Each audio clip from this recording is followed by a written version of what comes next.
Welcome to Ox Management Solutions Free Aerospace Audit Readiness Course. Module 5, Leadership and Commitment. Many management system standards have increased requirements for top management. Top management is defined as a person or group who directs an highest level of control in an organization. They have the power to delegate authority, make strategic decisions, and provide resources within the organization. Typical top management roles are the president, vice president, COO, CEO, GM, assistant GM, and department directors. It is top management's responsibility to demonstrate leadership and commitment to the quality management system, not the quality department. Still, from time to time, you'll hear comments like, "That's quality's job," or "AS9100 is separate from our business objectives," when the truth is, you can't help one without the other. Operational excellence is quality management.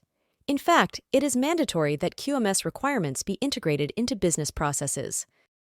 During an audit, you could expect the auditor to assess how your top management drives quality. They will be looking for evidence of accountability. Does leadership take ownership for the quality management system's effectiveness? Auditors want to know how involved top management is in decision-making related to the QMS and how they demonstrate commitment to ensuring its effectiveness. This includes ensuring that the QMS achieves its intended results by monitoring what they've planned to achieve. Promoting and supporting. Top management needs to promote the process approach, risk-based thinking, improvement, and support those who contribute to the QMS, including other management roles as it applies to their areas of responsibility. Top management should also incentivize employees to find better ways to do things. Quality policy. Is there a documented quality policy and objectives that align with context and strategic direction of the organization? Does it provide a framework for setting quality objectives? What about a commitment to satisfy requirements and continually improve? Some companies have a very lengthy quality policy that still fails to address all the aforementioned questions. Stick to the mission and core principles. Try to keep your quality policy under 100 words, 50 to 75 ideally.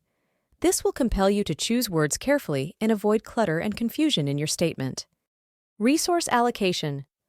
Does management allocate sufficient resources for QMS implementation? Resources include people, infrastructure, and environment.